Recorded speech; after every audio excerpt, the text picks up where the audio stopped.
Bismillahirrahmanirrahim.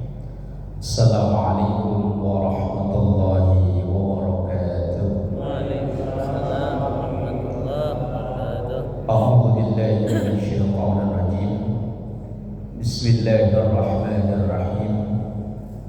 Alhamdulillahilladzi arsala anbiya'a dzawi fatana bis-sidqi wat-tablighi wal-amanah. Wassalatu wassalamu ala taha rasulillah. Wassalatu wassalamu ala yasin habibillah wa ala alihi wa ashabihi wa man tabi'ahum bi ihsanin ila yaumil qiyamah. Amma ba'd. Hadratul ulama wal qurama wa hadratul jamaah Masjid Jami Nurul Islam Koja. Semoga kita semua selalu diberkahi, diridhoi dan dikaruniai sehat, afiat, panjang umur dalam taat ibadah kepada Allah Subhanahu wa taala. Alhamdulillahirabbil alamin, memuji dan bersyukur kepada Allah, dan bersama kita mengawali mendoakan kedua orang tua kita, guru-guru kita, para pendahulu kita, semua orang yang berjasa berbuat baik pada kita, terkhusus yang mewakafkan, memperjuangkan masjid dan majelis taklim Nurul Islam Koja ini. Kita doakan anak cucu keturunan kita dijadikan saleh, salehah, keluarga sakinah mawaddah warahmah, rezeki yang halal dan barakah. Kita doakan apabila ada yang sakit, mungkin keluarga kita dimanapun berada, atau jamaah kita atau tetangga yang berdekatan dengan masjid ini yang saat ini sakit, kita doakan semoga sakitnya disembuhkan oleh Allah, dikaruniai sehat, afiat. Al-hadiniyah wa ila hadratin nabiyil mustafa Muhammadin sallallahu alaihi wasallam. Syuhdillahi lahum al-fatihah. A'udzu billahi minasyaitonir rajim. Bismillahirrahmanirrahim. Alhamdulillahi rabbil alamin, arrahmanir rahim, maliki yaumiddin. Iyyaka na'budu wa iyyaka nasta'in. Ihdinas siratal mustaqim, siratal ladzina an'amta 'alaihim ghairil maghdubi 'alaihim waladdallin. Amin. Bismillahirrahmanirrahim.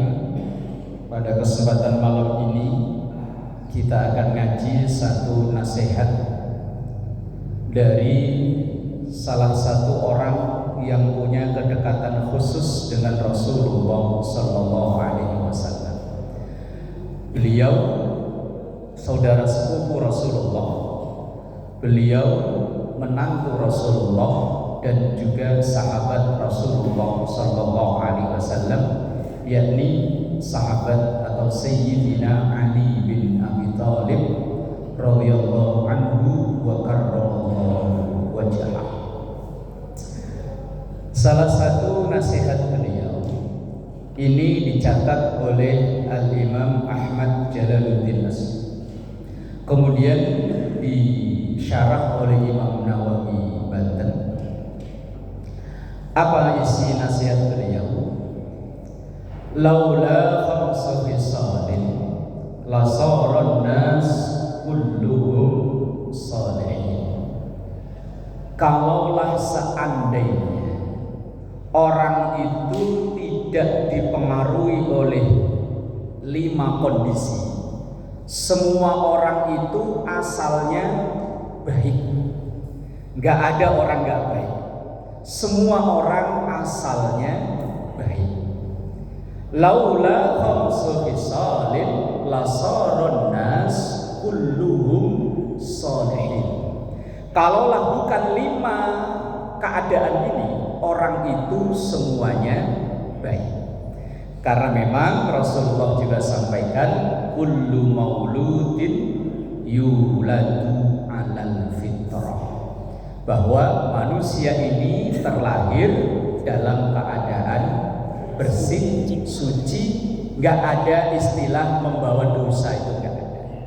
Walaupun itu anak terlahir dari hubungan yang diharamkan dalam Islam, itu anak tetap bersih, gak membawa dosa.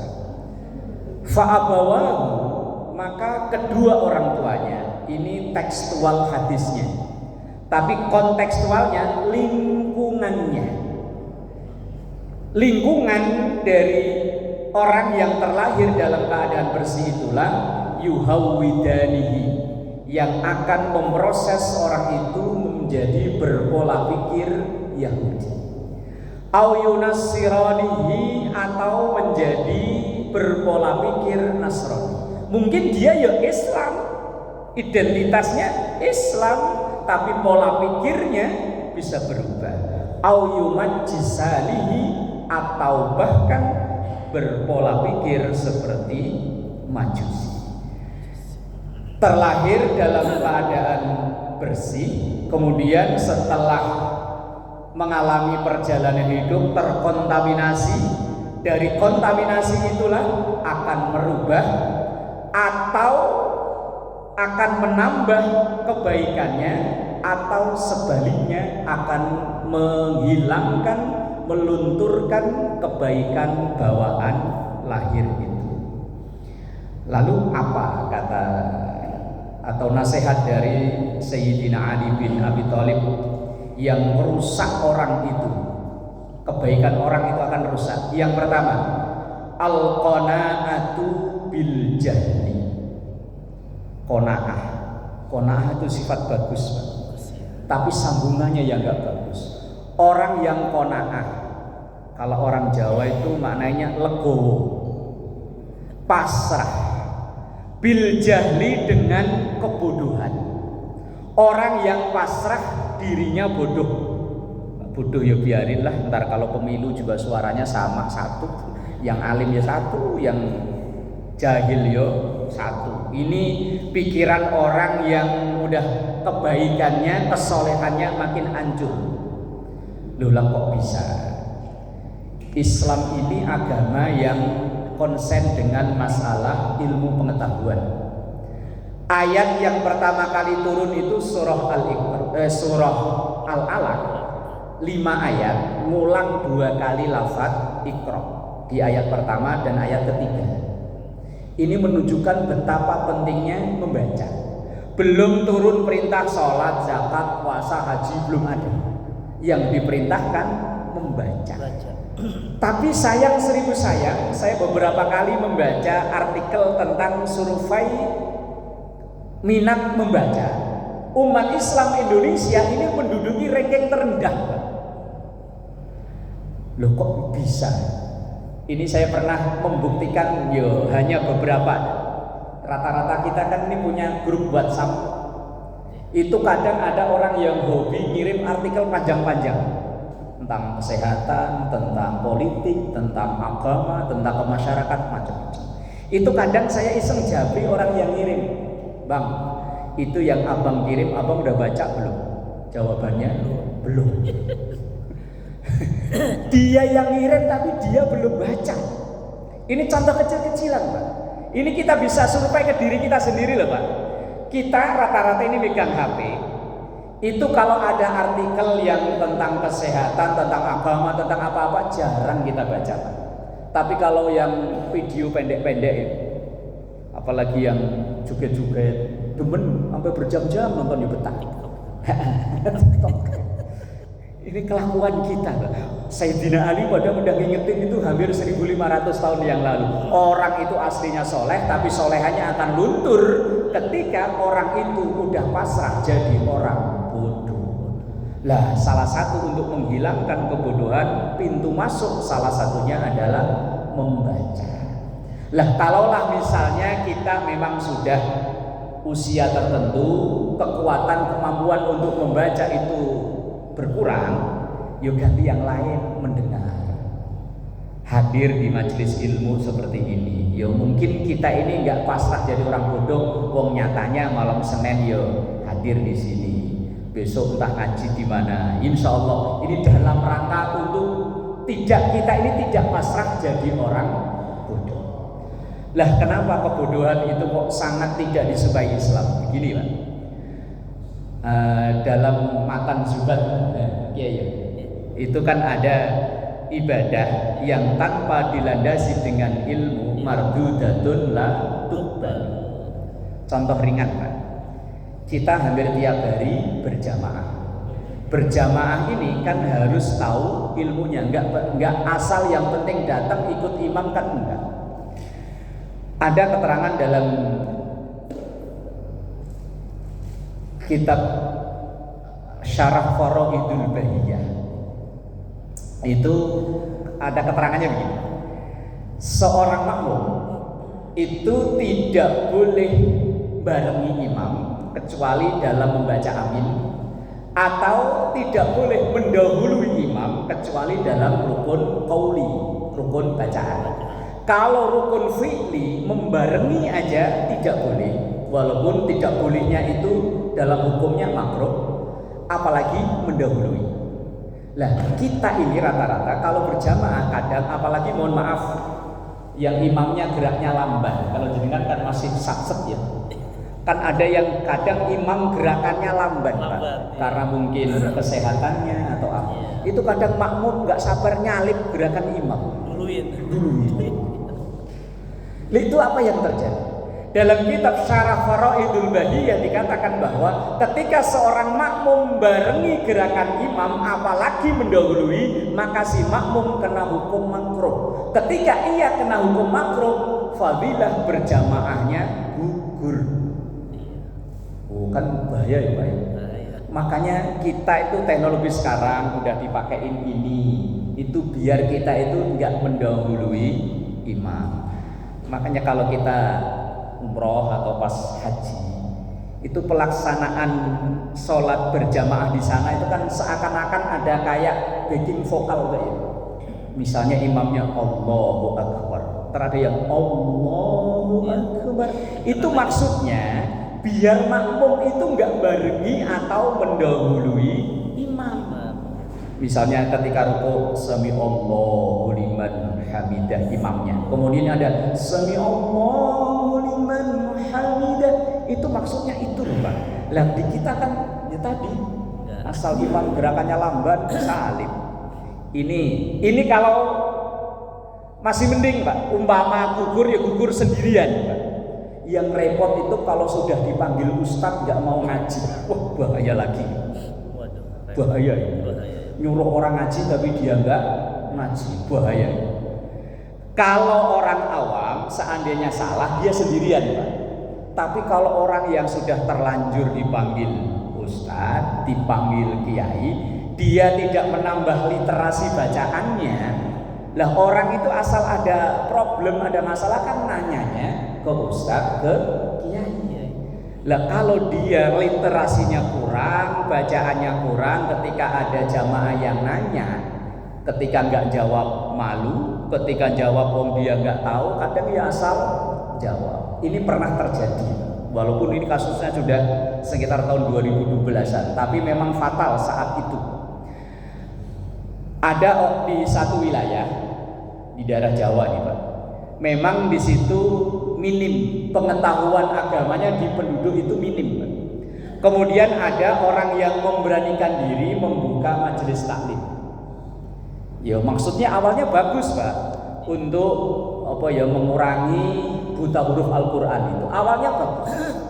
Cuma kebablasan ketika ia membahas tafsir yang dia sendiri belum pernah belajar ilmu tafsir. Ketika ia menafsirkan ayat begini. Ini dalam Quran ayat ini diulang-ulang, ada 3 tempat atau 4 tempat. Innama harrama alaikumul maitata waddama wa lahmal khinziri wa ma uhilla li ghairillahi bih. Ada yang bihi itu ditaruh di depan, ada yang ditaruh di belakang.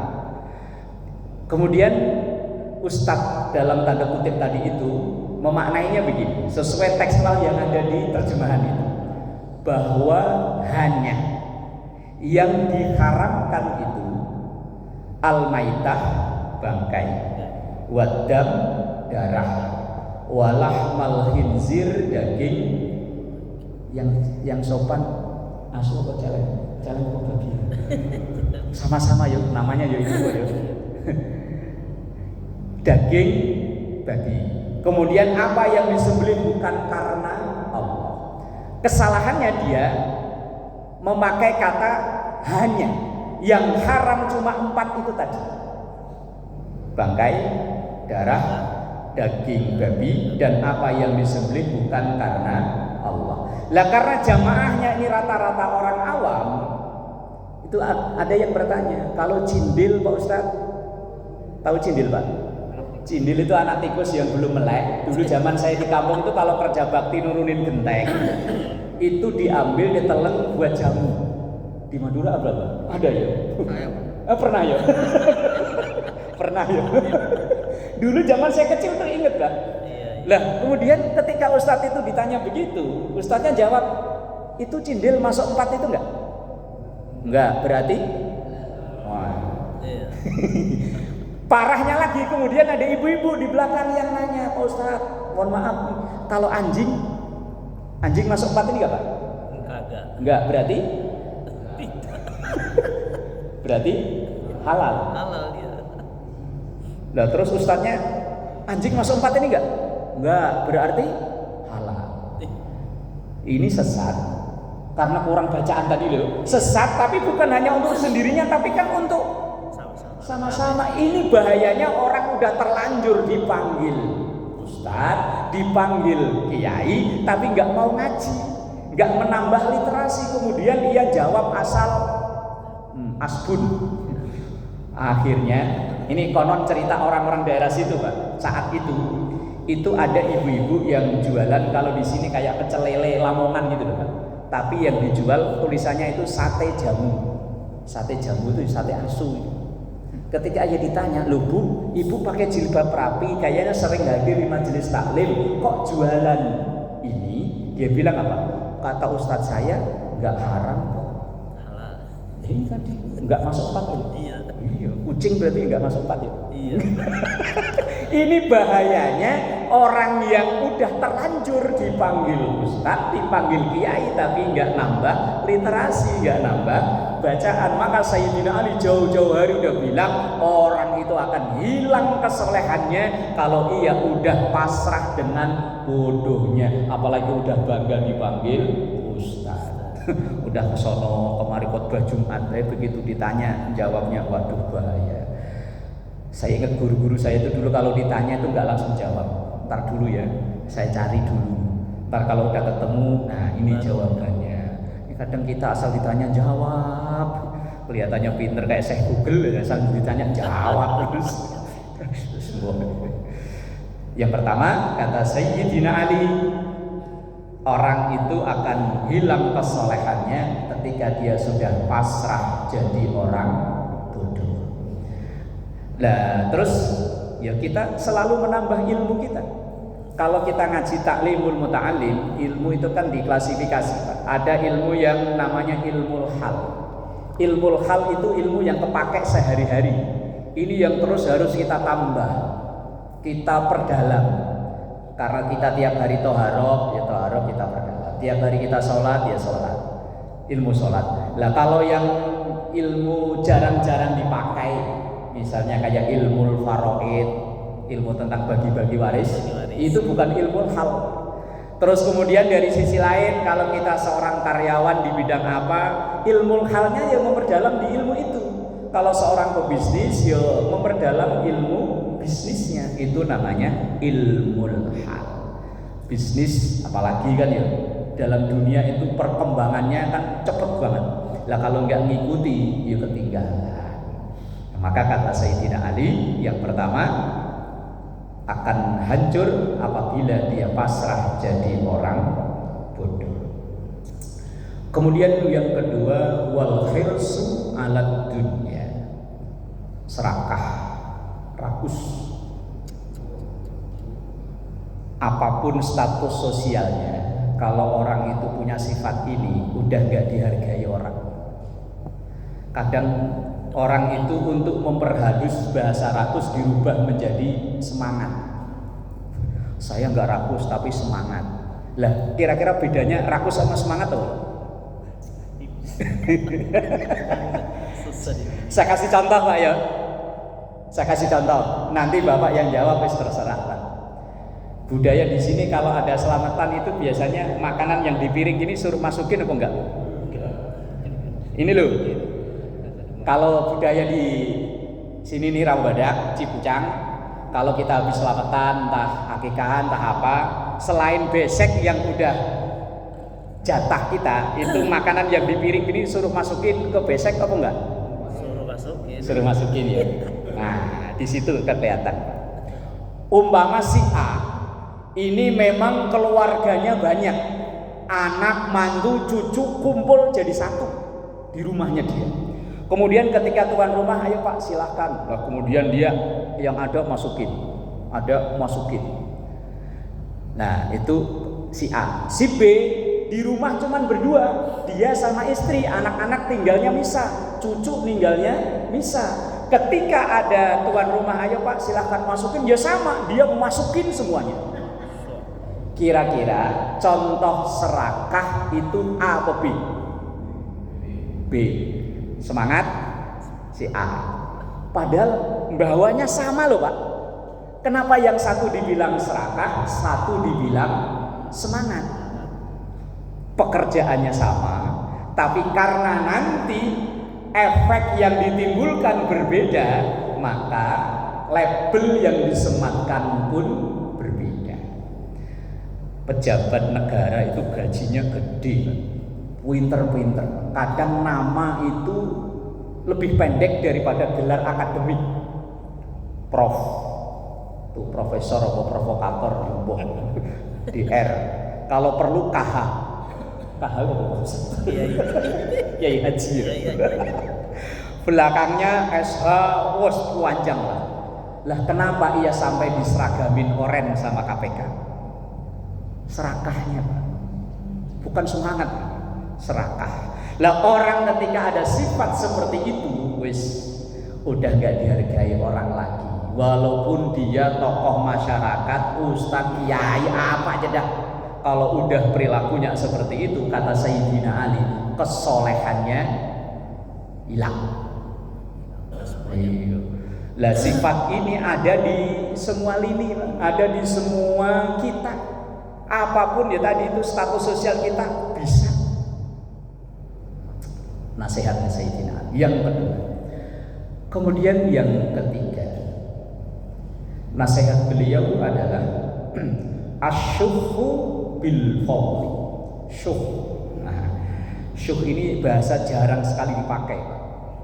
Dalam Quran itu hanya ada beberapa kata, kalimat aja yang pernah memakai bahasa syuh.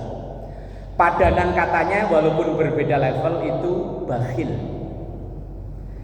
Saya udah cari-cari terjemahan antara bakhil dan syuh. Bakhil itu orang yang pelit tapi hanya ke orang lain, untuk diri sendirinya enggak. Itu bakhil. Dan rata-rata kita ini punya sifat itu. Rata-rata kita punya sifat itu, Pak.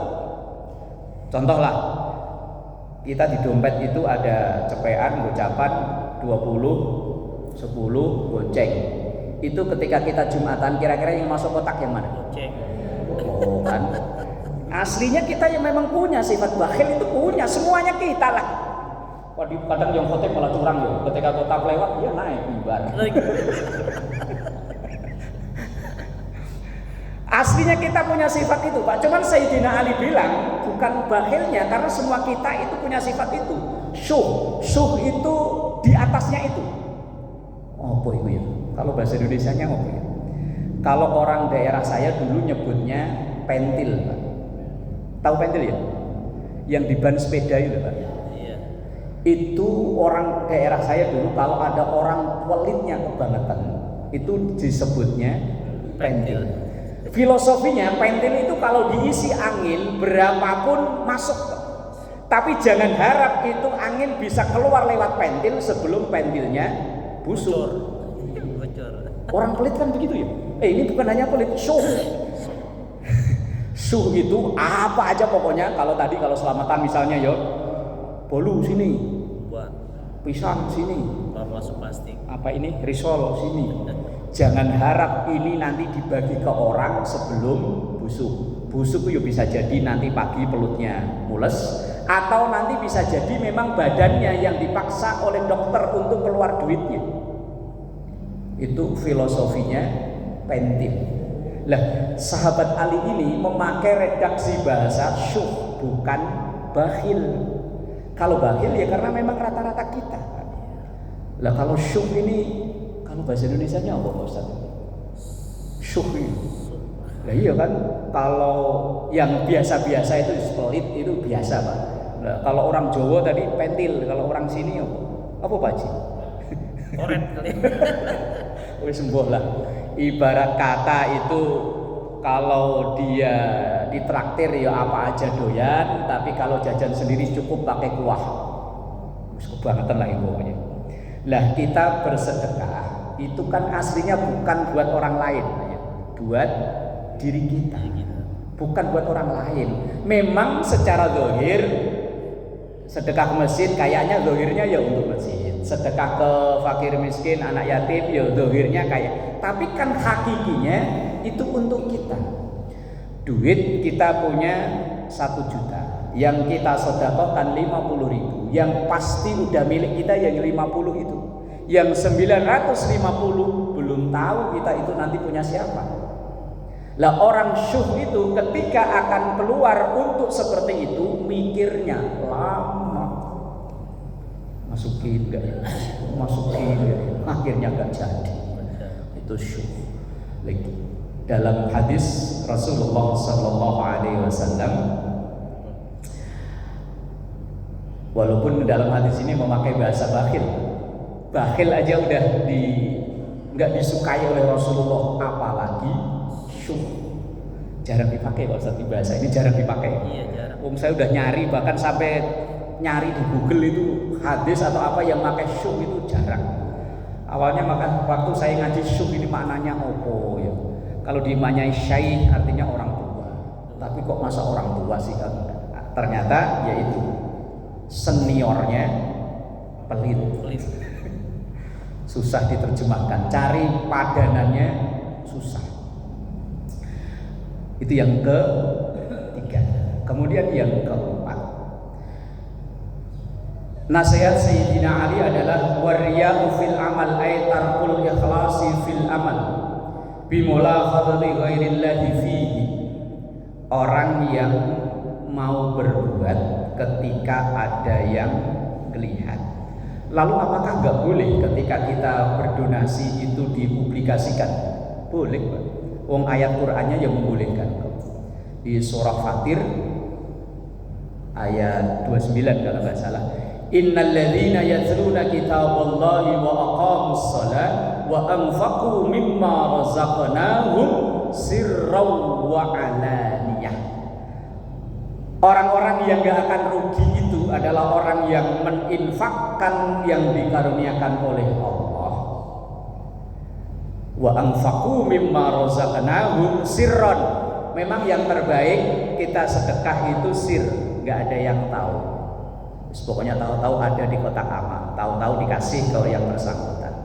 Tetapi juga boleh wa alaniyah. Alaniyah itu dipublikasikan. Makanya sering ketika kita hadir di sholat Jumat, kadang ada MC-nya yang mengumumkan, ini ada sedekah jariah dari fulan bin fulan. Boleh. Ketika membangun kadang dipublikasikan, malah ditulis di papan tulis, sumbangan dari fulan bin fulan semen sekian sak. Boleh. Enggak ada larangan. Loh, berarti nanti enggak ikhlas. Loh, ikhlas itu enggak begitu loh. Ikhlas itu bukan berarti kok langsung semua amal yang ia lakukan tidak diketahui orang, bukan. Bahkan memang ada harus amal itu yang harus dipublikasikan, Pak. Misalnya pelaksanaan sholat Jumat, itu kan harus dipublikasikan. Kok usah umpet-umpetan kayak zaman Covid aja. Lihat kalau zaman Covid mah iya umpet-umpetan. Karena memang diuber-uber sama Satpol PP ya. Nah, ada memang amal-amal itu yang harus dipublikasikan, tapi ada yang harus disembunyikan.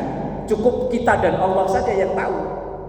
Ya kita harus bisa memilah-milah dari kesekian amal yang kita lakukan itu, ada yang harus dipublikasikan, tapi ada yang harus disembunyikan.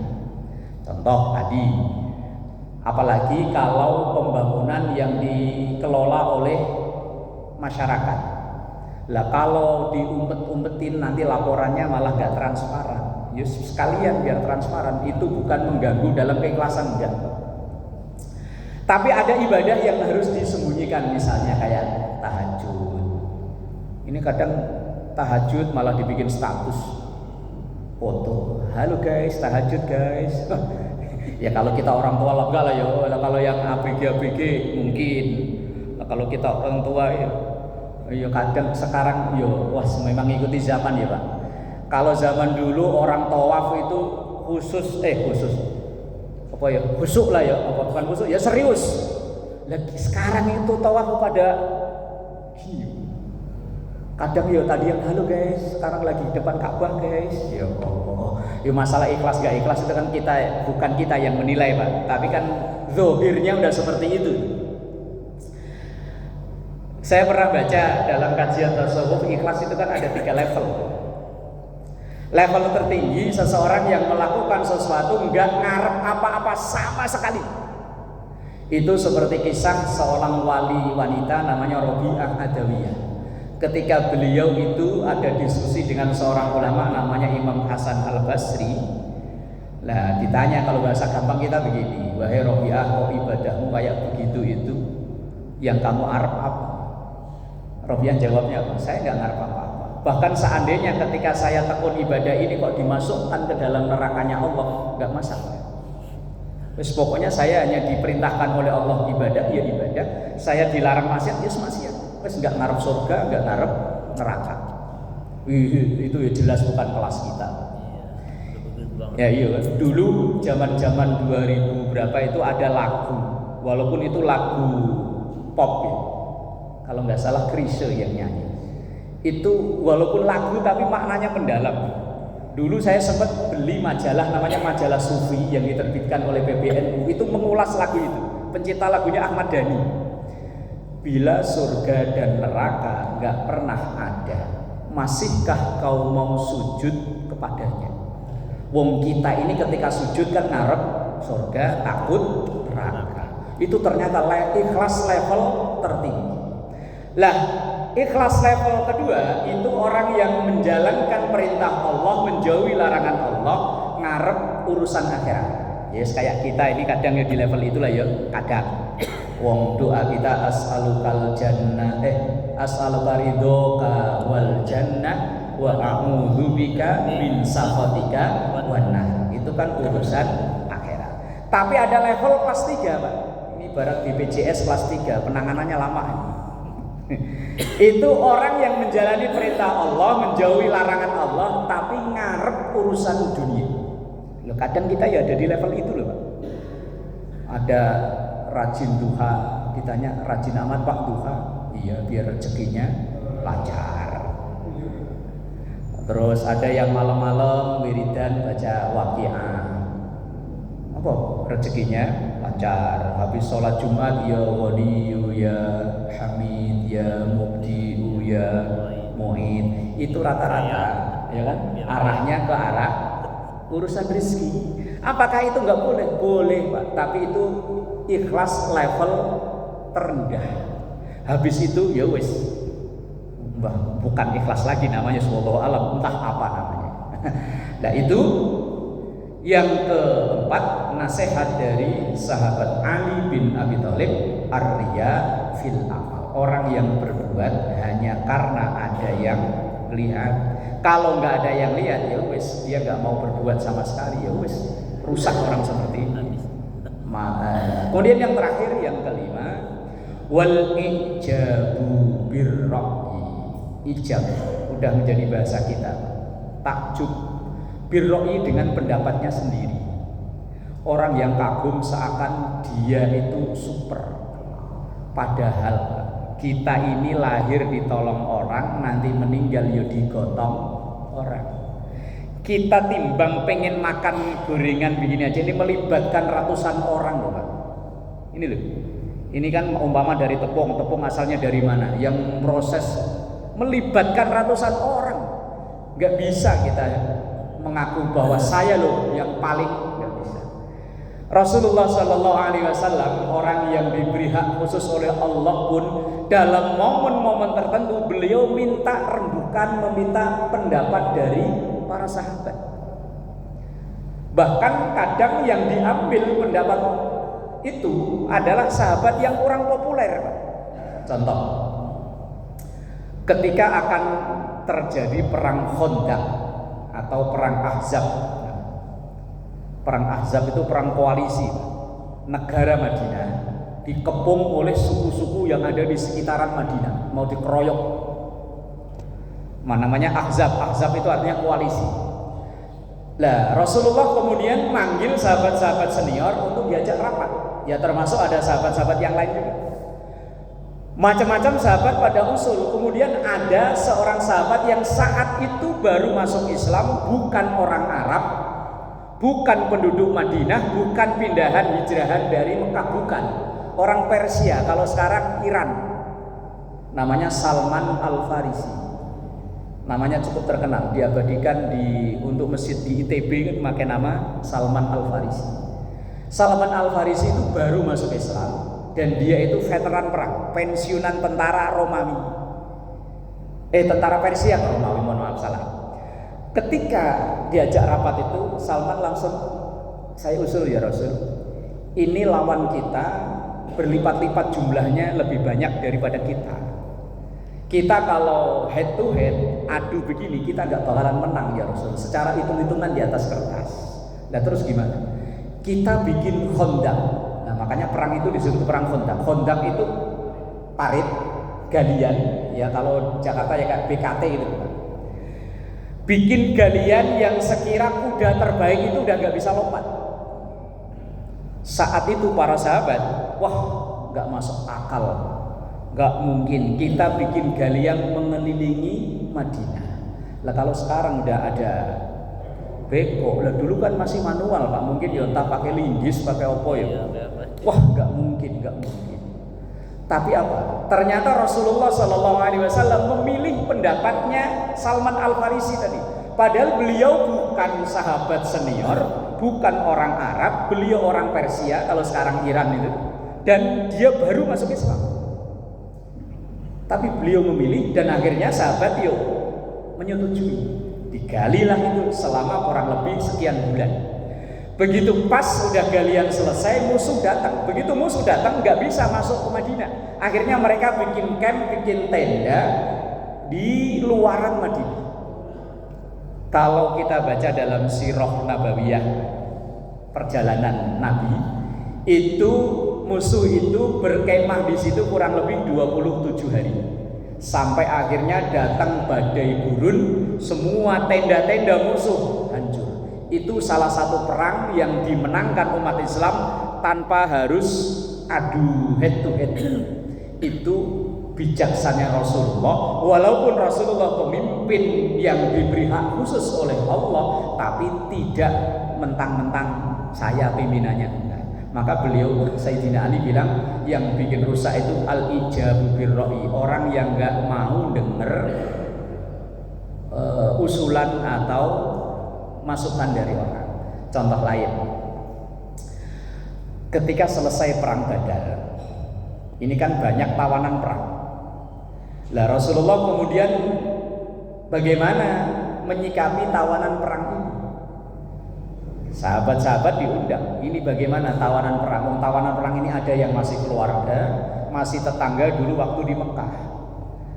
Nah, dari 4 sahabat yang paling senior ini, jawabnya ya sesuai dengan karakter dan kepribadiannya.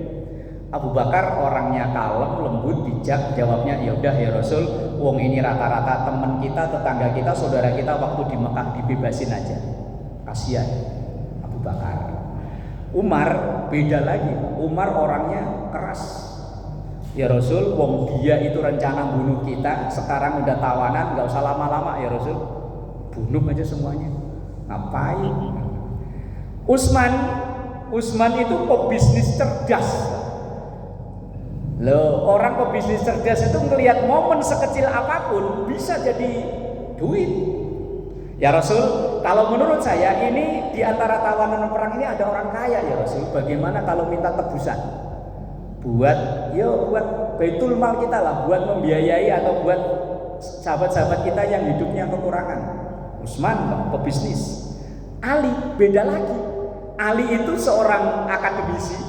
Kalau sekarang mungkin yo dosen lah ya. Akademisi, orang muda, cerdas. Ya yang dipikirannya ya pendidikan, Pak. Kalau kata saya ya Rasul, ini tawanan perang rata-rata orang terdidik, orang-orang pinter. Lah sahabat kita masih banyak yang ummi. Ummi itu buta huruf.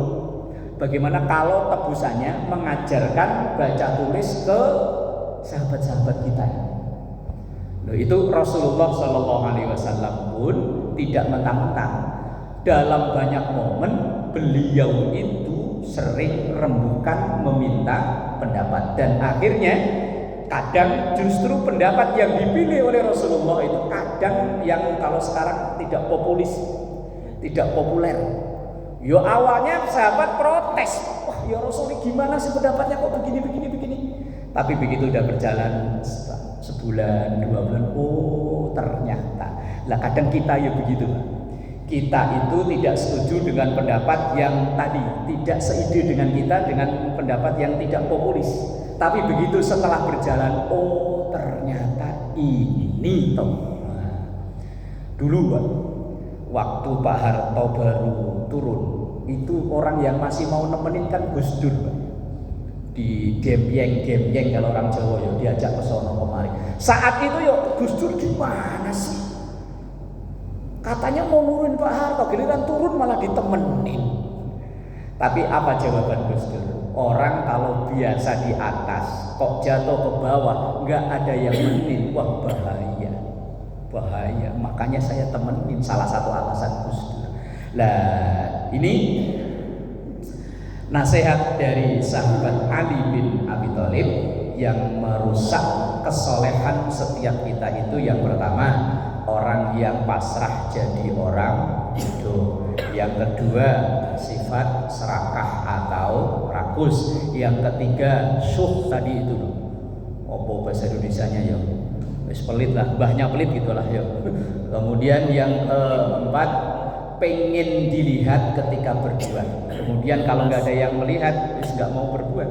Kemudian yang kelima adalah orang yang kagum dengan dirinya sendiri sehingga ia menganggap dirinya super, sehingga ia tidak mau menerima nasihat dari siapapun. Nah ini nasihat Sayyidina Ali supaya kita ini bisa menjaga kesolehan yang dianugerahkan oleh Allah sejak lahir, sehingga suatu saat nanti kapanpun kita kembali menghadap Allah membawa kesolehan itu tadi. Wallahu a'lam bishawab. Al-Fatihah.